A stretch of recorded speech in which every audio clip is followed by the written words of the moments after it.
salaamaaleykum chers internautes salaamaaleykum yéen ñi safoo programme Snap TV snap.com ñi nga am mbégte kontaan taw fii comme ni ñu fi tawee saa su nekk indi leen li nga xam ne mooy suñuy joueurs sénégalais yi évoluer à l'extérieur di faire hisser haut le drapeau du Sénégal dans le football tey ñi ngi dalal borom 45 degrés tey ñi ngi dalal borom Tambacounda ma fierté tey ñi ngi dalal l'attaquant sénégalais Sambou Soumano tey waa Tamba émission bi yéen a ko moom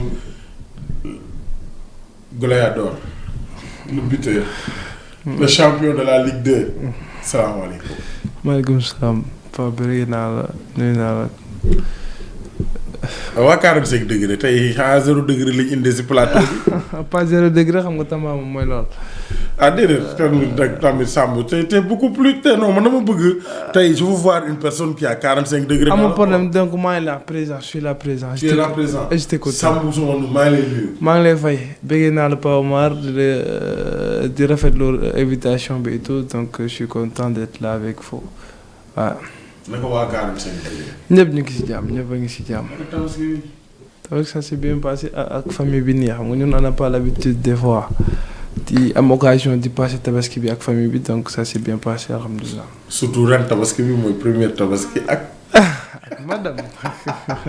sinon tey nag comme ni ma leen ko waxee Sambou Soumano la ñu dalal tey fii si plateau bi lii dinañu waxtaan si li nga xam ne mooy parcours am Sambou Soumano waaw ça sonne pas sénégalais ya fan la jaar fu jaar-jaaram parcours am saison mag Lorient loolu mooy mënuy waxtaan bi Sambou doy passer ses vacances. Bah, comme tous les autres jours, je pense, c'est la routine, c'est mes vacances. Non, mais ñoo xam ne nag seen routine ba kii la. Ba du baaxul. Ok pas ma wax man sama routine ma xam man sama bopp. Man de sama routine c'est simple, je pense, je passe quasiment la plupart de mes vacances à Tamba. su ma ñëwee Dakar vite fait laa fi def dem Tamba passer ko ak famille bi et tout. Après me voilà quoi, tranquille. Je profite des moments pour passer du temps avec mes amis, mes collègues et tout, ou mes amis d'enfance aussi. Ak parents yi c'est important dem gisaat leen parce que nous des fois dañuy toog lu yàgg balaa ñu laan di gis mooy loolu donc ça nous fait plaisir d'avoir quelques instants ou dem delluwaat source bi bëggee ak ñoom toog ak ñoom di waxtaan ça fait plaisir. lan moo la gën a manqué woon Sénégal. Sénégal. mooy nekk ak famille toog nga xam ne ni ki ci tout le temps réuni avec doo wéetaay bi des fois moo tax xam nga ñun fële des fois wéetaay bi baax na si des fois baaxu si des fois c'est compliqué mais fii doo mën a wéet y a la famille y a tes sœurs y a tes grands frères y a tes amis tout le temps tu vois tout le temps avec tes copains et tout donc ça impec en fait. Ok alors Sambou. Soumano Tambacounda. Yow football. Ça date depuis quand? Bah ça date de longtemps parce que je pense qu'à 7 ans, 6, 8 ans yooyu laa commencé football je me suis dit xam nga soo nekkee xale rek nekk ci école de foot yi gauche à droite. mais sax duma fay clim bi nii parce que 45 degrés bi daa sedd quoi. waaw léegi man lu ma wax c'est clair j'ai dit que sama football ça a débuté dama débuté football à l'âge de 7 ans 8 ans comme ça c'est école de foot yi comme tous les autres jours. Parle-nous de ton parcours footballistique. C'est un parcours. Je pense que c'est long, c'est pas long. J'ai débuté ci école de foot comme Moya Sport à Tambacounda. Jóge Moya Sport dem ci Joestar à Tambacounda aussi. Dem ci mouvement navétani joué ASC Rakaju. Et yow final bi ñu demoon l'ASC final bi ñu demoon navétane coupe du maire départemental kii la Rakaju mu doon finalu ak 15 ans. man dem football mais am ngeen chance boobu nekk mu fekk dem naa ba pare. non 15 ans bu ak Rakaju. 15 ans moo ñu dóor boobu yow bi ngay dem noonu 15 ans moo ñu dóor. waaw directeur nañ ko sessionné. waaw mais man bu ma fee ne 15 ans maa ko dóor te maa dugal ah. une minute laa leen may ma dugal. mu joué Rakaju. noonu la dem parce que Rakaju équipe bu mag la tamit ma joué Rakaju jugee Rakaju ñëw Dakar parce que le dem direct ci benn centre bu ñu ne Youth Elite Foot bu nekk Tëngéej. bi ma fa jugee nag Pau si lañ ma recruter. avant ñu dem Pau. c'est ñu ñëw si Rakaju. nga jugee foofu. su ñëw Tëngéej. Comment ça s'est fait. parce que via. sa nee nga da nga toj nawetaanu Tamba. si li ñu wax. si li ñu wax. après nga ñëw Tëngéej. à Rufisque. sa ñëw Rufisque nu mu demee. Parce qu'il y avait un papa à moi que je vais dire que yàlla na ko yàlla xare àjjana moom jëli Tamba indi ma fii Tëngéej via avec Khassim, ça veut dire Pierre, il s'appelait Pierre Malou. Pierre Malou. Pierre Malou. moo la jëlee fële. mu jëlee Tamba. Pierre moom mu jëlee Tamba collaboré avec Khassim ñëw après logé ma nourri ma fii Tëngéej après centre Khassim dafa am centre bu ñuy wax Youth Elite Foot après si laa commencé di fa entraîner. waaw si sa carrière dama doon jàng après fur et à mesure avec le temps je me suis dit jàng bi ak football bi ça passe pas ma choisir football bi yàlla may ma si sens ma voyage. mais ça a été facile de convaincre les parents. ça n'a pas été facile parce que man sama papa dafa bëggoon jàng dafa bëggoon góor bi góorgóorlu ak lépp loo mënti def mais na nga góorgóorlu du coup xamoon na nekk ma si métier yi et tout.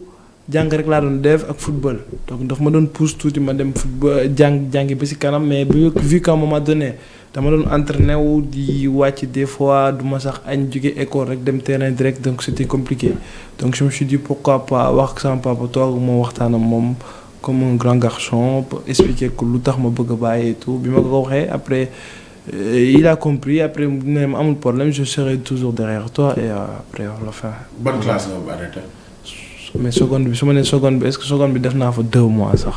mais c'était à Rufisque. C'était à Rufisque. nga def 2 mois. mais fan nga doon entraîné à Rufisque. fii maa ngi doon entraîné wu pas mal de terrain fii à Tëngéej si centre terrain kii Galaxy entraîné maa ngi fa doon entraîné wu Asle maa ngi fa doon entraîné wu si maa ngi doon entraîné terrain yu bëri fii à Tëngéej. mais ñu bëri nee nañu yow jàngee Tëngéej FC. comment ça c'est loolu la c'est-à-dire loolu bu ma la ko c'est-à-dire c'est une interrogation que beaucoup se posent ñi ne leen jaar ngañ Tëngéej FC ñi ne leen yow jaaru Tëngéej FC. je pense que c'est cette question bëgguma si sori quoi bëgguma si wax pour dire vrai. ok dëgg yàlla. je respecte alors à Elite Foot Youth Elite Foot. avec Khassim nga progressé et ce premier contact. Mousso foofu nga jógee si Khassim. dem directement am. Po direct parce que Po dañ fi doon ñëw def ay test def plus de 2-3 tests yoon dem ñëwaat après ñu valider après ma dem rejoindre Po. comme ça parce que dañ fi ñëw. et c'est sur une même année. non si 1 an bi bu may def 1 an net si Khassim si centre bi 1 an boobu balaa saison bi di tëj boobu laa dem naa voyage. nga dem Po. dem Po. et là tu passes un coup de fil à tes parents le boy qui était à Dakar à Tamba du football nawetaan. 2 ans ñëw na Tëngéej def na fa 1 an jeexul. signé na contrat professionnel à Po. non Po c'était pas un contrat professionnel même c'était un contrat amateur comme ça. amateur laa demee Po après bi ma fa demee def 1 an et demi. aussi dem Châteaubriand aussi c'était un contrat amateur contrat pro Lorient laa ko si Lorient moom ma jox contrat pro. parce que jamono bu may dem Po ils étaient en national 1. man tey bu may doon dem c'était pour jouer avec la réserve bu ma demee les réserves ils étaient en national 3 après j'étais aussi le meilleur buteur de la réserve jamono yooyu j'avais marqué peut-être si je me rappelle bien 7 ou 6 buts après il y avait le Covid aussi. en 2019. waaw. après mu nekk benn frein. ma dem Châteaubriand bi ma demee Châteaubriand aussi dugal quelques buts aussi j'étais aussi le meilleur buteur de l'équipe mais après il y avait la Covid aussi ma defaat beneen frein Covid bi dañu doon sonal jamono yooyu. Covid di leen sonal jamono Covid bu ñu sonalee dañoo doon jouer match amicaux ak Lorient si la ma Lorient gisee ça veut dire Châteaubriand da doon jouer match amicaux ak réserve Lorient si leen ma Lorient détecté. en quelle année. En 2021 je pense si je me 2021 après Covid bi. après léegi comment s'est passé le transfert de Lorient. de Châteaubriand à Lorient. l'intégration. Ça a été plutôt facile parce que foofu bu may dem tamit Lorient j'ai signé un contrat pro mais c'était pour débuter avec la réserve aussi mais quand même pourquoi j'ai choisi même réserve ils étaient en national 2 comme Châteaubriand pourquoi j'ai choisi d'y aller. C'était un contrat pro qui différencie les deux trucs. En plus, foofu comme ni ma ko sens bu ma si am mooy nee nañ ma ko waxee soo prouvé tu vas monter un mois laa si teg dugal samay quelques buts quadruplé des trucs comme ça yóbbu ma direct basculer ma ak équipe A bi depuis lors damay ñëw de temps en temps di wàcc ak réserve mais depuis lors je m'entraîne qu'avec les pros. qu'avec les pros et alors ñu taxaw si Lorient sa intégration foofu ça a été facile wala yow challenger nga suñu nee da ngay tuut suñu la joxe objectif rek da nga koy matal. Bah, je m'en ai facile parce que moi, à cette époque-là, j'étais côté attaquant, j'étais le plus jeune attaquant à cette époque.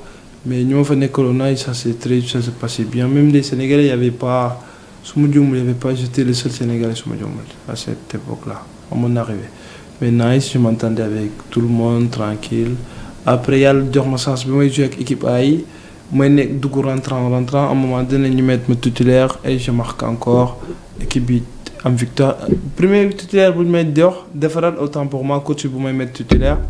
Lorient, on était resté 7 matchs sans victoire. Après, coach me dit mon confiance, ma titulaire, ma double ni gagné.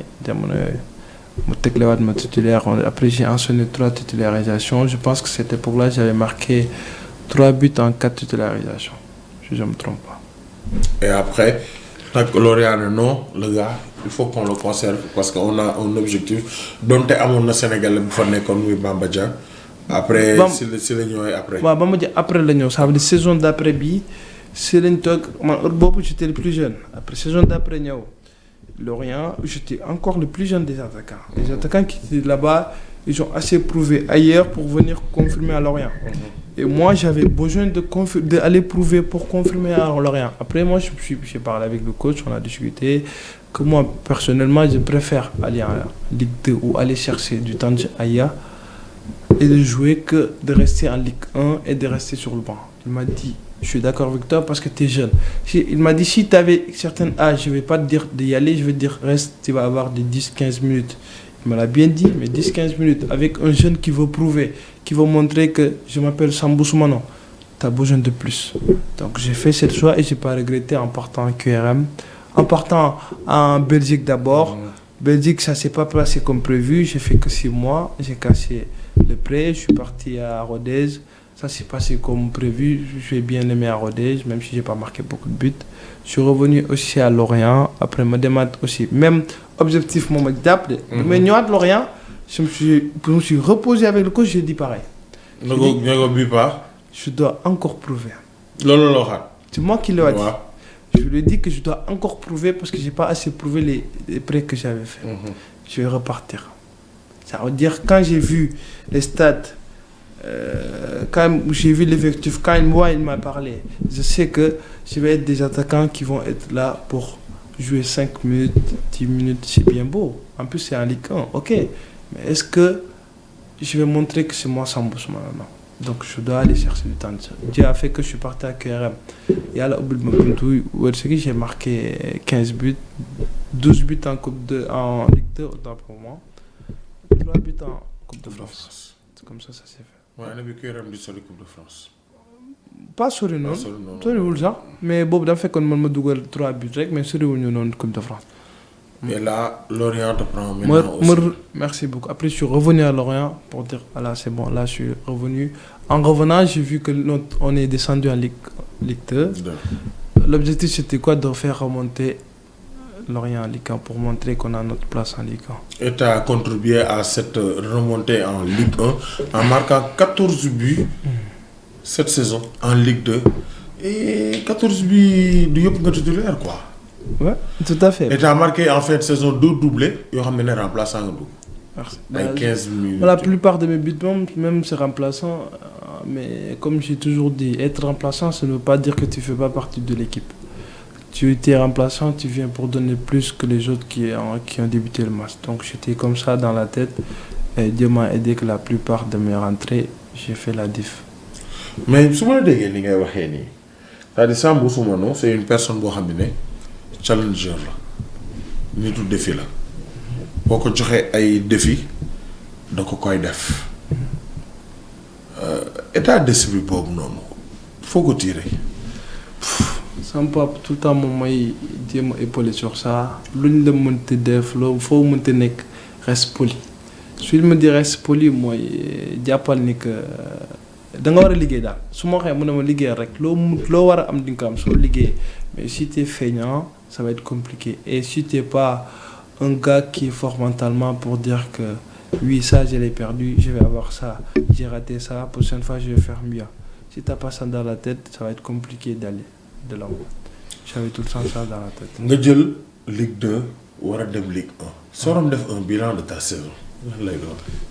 Bilan de ma saison je pense que c'est saison collective c'est pas mal on a réussi notre objectif et bilan individuel aussi je peux dire 14 buts c'est pas mal pour un attaquant. En Ligue 2. En Ligue 2 que j'ai pas joué la plupart des matchs titulaires. T'as un bon ratio.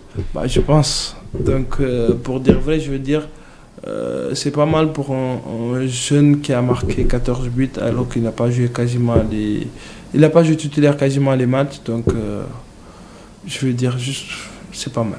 C'est pas mal alors nga jógee foofu nekk Lorient nekk champion. mais dafa am boo xam ne dama koy bàyyi lu mu bëgg ñu taxaw si. Sambou Soumano foo ko fekk drapeau Sénégal mi ngi toog fii. il t'arrive pas dans la rue ñu lay laaj yow nan nga nekkee sénégalais. même en France. Bah, non pas en France je pense pas mais au Sénégal si parce que la plupart des gens ils croient que je suis malien ou gambien ou peut-être je sais pas. Raison pour laquelle la plupart de mes matchs je mets le drapeau pour montrer que je suis sénégalais sama papa sénégalais fii la juddoo sama yaay tam fii la juddoo yaroo fi je suis sénégalais comme tous les sénégalais donc je suis fier d'être sénégalais. Tu es fier d'être sénégalais. From Tambacounda. From Tambacounda ma fierté 45 ans. alors bu ñu gisee parcours bi macha allah. foo dem ay challenge bi lañ lay jox nga koy relever et koo xam ne il a un bon ratio. si li nga xam ne moom mooy le nombre de buts marqués. tout en étant un remplaçant.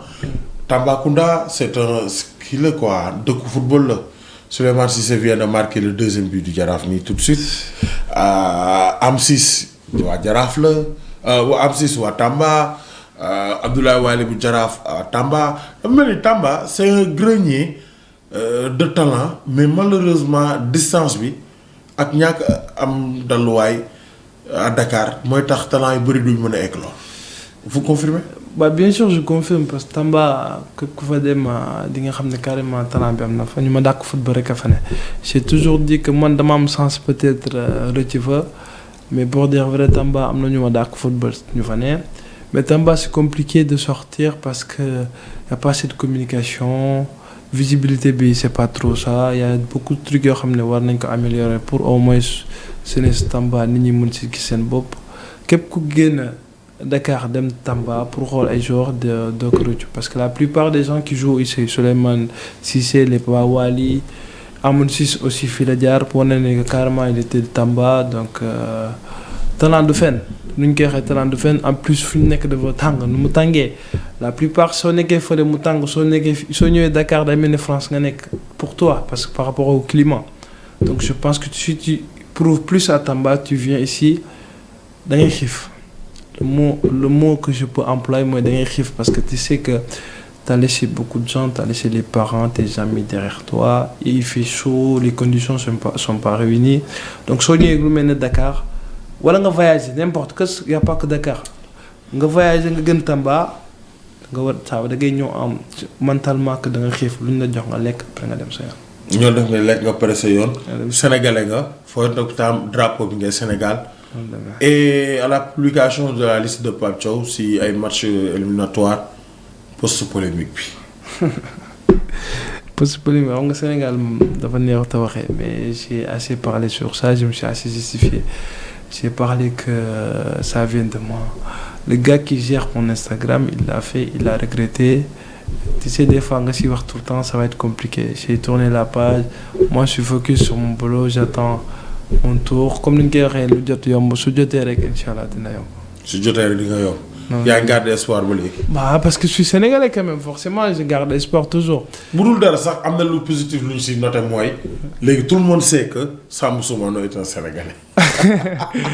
bon saaga nga ma indirectement mais may naa loolu. baal naa saaga ma la indirectement de. c'est-à-dire ça a fait une belle publicité. merci beaucoup loolu laa ça veut dire tooñ bëgg ma bëgg tooñ moo tax ma wax la lool ça veut dire ku may gis ni di ma nee parce que man Sénégal la plupart dañu ma ne oui est-ce que du malien. voilà la dernière fois même y a un gars qui m'a dit est-ce que xam ne teel a xam ne Sénégalais nga. ma ree ma ne non. donc kon ça a fait une bonne publicité pour toi. bah oui voilà kon yàlla na yàlla dool sutura les statistiques baax. yaa ngi waajal Ligue 1. ak Lorient. des objectifs que tu t'es fixé. Un défi que tu es prêt à relever. Pour dire vrai, j'ai jamais fixé des objectifs pour dire je vais marquer tant de buts ou je vais faire ceci, c'est ça. J'ai toujours dit que je vais marquer les plus de buts possible. Quel est ton objectif cette année en Ligue en France? C'est pour maintenir. Ça dépend. Collectivement, on n'est pas encore au retour. Ils vont dire qu'ils veulent. Mais individuellement. Individuellement, c'est de marquer plus de buts possible. D'aider l'équipe, c'est tout. C'est d'être là pour l'équipe et de marquer plus de buts possible. De confirmer aussi en Ligue 1, comme je l'ai fait en Ligue 2. Mais tu es ouvert à un départ ou bien tu veux confirmer ta saison? En tout cas, parce que tu as mis 14 buts, tu es sollicité. Je n'ai pas dit le contraire, mais en tout cas, ce que je peux dire, il me reste un an à Lorient. Donc, un an? Lorient, de vous le prononcer au diable, libre le feuille. À voir, Fiak Mercotobi, Inch'Allah, mais en tout cas, je suis l'orienté pour le moment. En tout cas am naa mbégte ak kontaante dalal la fii waxtaan nañ si li nga xam ne mooy sa parcours surtout sa parcours ñor nañu trop am na point yoo xam ne bëggoo si wax on respecte tu as répondu aux postes polémiques tu as dégagé les perspectives avec ki nga xam ne moom mooy Lorient pourquoi pas meilleur buteur en Ligue 1. Pourquoi pas, Inch'Allah. Pourquoi pas meilleur buteur en Ligue 1? Pourquoi pas aller à la CAN avec le Sénégal? Un mix si sa bopp wala? Yóbbaale drapeau Tamba bi ma fierté. Mix sa bopp wala? Bien sûr. La CAN. Parce que souvent, la question, la plupart des gens qui me le posent, je me dis comment tu peux voir un Sénégalais comme moi? Voilà. De réinter si Guinée, il fallait que si àll bi fallait de réinter. Tu sais que c'est pour représenter notre pays parce que ça ne fait que de la fierté. Toog nii gis nii. On vient pour représenter notre drapeau, après c'est fini, on repart aussi au boulot. Sambou Soumano, joueur de Lorient, a comme objectif jouer la CAN avec le Sénégal. Inch'Allah. Yàlla na ko suñu borom motal. Amiin Inch'Allah. Ma bàyyi la nga def ce mot de la fin. En tout cas, c'est un honneur de vous avoir reçu. Waxtaan bi gàtt na mais riche na. Tamba ma fierté. Tamba koo xotti sa biir xol la koy defee en tout cas avocat de Tamba nga de. Parce que je peux faire partie des influenceurs de Tamba parce que soo tollee yenn niveau yi au moins soo xamee booy yi lu ñuy dund fële yow bokk nga si ñoo xam ne mën ngeen tax ba nit ñi bàyyi xel. ma sa duma ñëw nga jox ma ay jours sax. man naa la jox yow force la. parce que yow ay équipe championnat. ay équipe championnat yi nii ku si bëgg joueur moom. non loolu force la loolu mën a yow moom force dinaa la jox ay joueurs parce que y a des joueurs yoo xam ne ni force da ñëw jéem a xool ñànkataam bi changer région tuuti pour xool fii nu mu mel. fii nu mu mel. noonu la demee. maa Tamba ma fierté 45 degré Sambou Soumano lañ dalaloon tey. maa ngi lay gërëm di la sant ma bàyyi la nga def say remerciements. merci man su ma amee lu may wax merci Pape pour sa invitation bi. Et pour dire vrai, t'es un bon gars, ça veut dire que c'est pas que tu es journaliste, publiquement, c'est humainement, tu es quelqu'un de bien. Et pour me changer d'après le nom, et je salue aussi de passage tous les gens qui étaient derrière moi, qui me soutiennent de près et de loin. Et surtout de ne pas oublier aussi mes parents. Et les gens aussi, n'oubliez surtout pas vos parents. Il faut être tout le temps sollicités, ils sont tout le temps derrière vous, donc merci à tout le monde. jaajëf. bëggoon naa la tooñ quoi ne la yow ak sénégalais yi nekk foofu yaa ak Formose ak sénégalais yi nekk merci yooyu mais xam naa la réponse mooy la même rek. ruube rek. waaw noppi sénégalais yi nekk merci moom baax na ñoom doon ak ñoom sabale yi. ñu Ibou Sané yi baax na noppi rek. jërë ngeen jëf Sambou Soumano lañ dalaloon fii tey di leen jox dig daje incha allah si beneen entretien.